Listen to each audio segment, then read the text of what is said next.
At Ikshan Anand. The Beautiful Tragedy of the Self-Sabotage, Ikshan Anand, Medium. The loneliest moment in someone's life is when they are watching their whole world fall apart, and all they can do is stare blankly. The disquiet. In the past few weeks, I have encountered two separate incidents which have made me uncomfortable to the point that I am awake during the night pondering about the self and particularly the destruction of the self. Like many, I have also built sand castles on the seashore, only to see them wash away. There is some contentment in seeing the castle, built with so much effort, wash away into the relentless ocean. It gives a sense of liberation. That's why we love tragedies. The romantic sense of loss and the gentle heartaches, like bittersweet, give depth to this superficial world. The sigh of breathing out releases futile hopes from our minds and honors the truth that always prevailed. On self-sabotage. We go through enormous trouble to build ourselves. Then a phase of self-sabotage arrives and starts eroding everything. It would be manageable at first, but it rises exponentially, wiping out years of relentless work.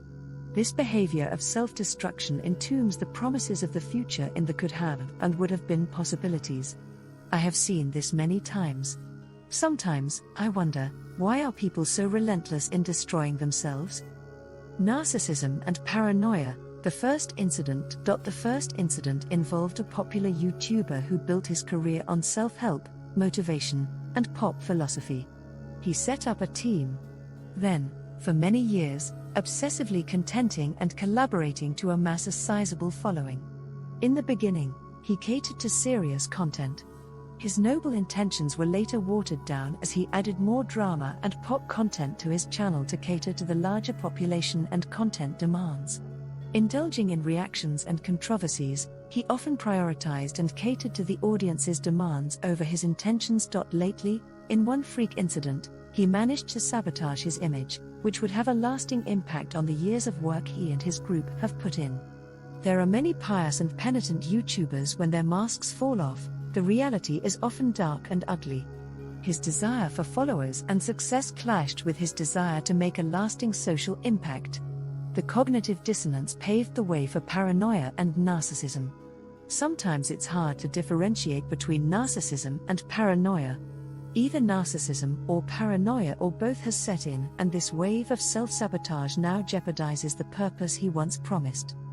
The depths of tragic infatuation. The second incident is too bizarre and depressing. One YouTuber who delivered lectures on self-realization had fallen into the dark pit of infatuation and alcoholism. His goal was to raise the awareness of the people by raising their spiritual quotient. He has now lost all of his sensibility and awareness. He is now obsessing over a teenage celebrity, infatuated to the extent that he cannot rationalize anything anymore. Not only that, but he has deluded himself to the extent that he thinks everything around him points to the fact that he should be with her. From the Matchbox cover to the songs that he hears, he sees everything as a coincidence, pointing him to her. Nothing is more colossally depressing than seeing an aspiring seeker fall into the dark recesses of a mental health crisis. He is now promising self-harm over the rejection of this girl. Reeling from loneliness and unfulfilled desire, he has not been able to accept his current state. But he liked to sing, but couldn't become a singer. He wanted to be famous and loved, but his life didn't turn out to be like that. He wanted a good childhood, but didn't have it. The teenage celebrity has everything he ever wanted to be. She is his desire personified. He had met her once. He keeps her picture. He has lost everything, and he has invested everything in her. He has slipped into the total delusion that he could be one with her. He thought that by marrying her, he could somehow gain back everything that he had lost. It reminds me of the Great Gatsby and his pursuit of the past. Now, he is destroying himself with alcohol and drugs. He has run out of his savings. He is begging for money from people online. His state is beyond sad. He live streams this ordeal for people to see and comment on.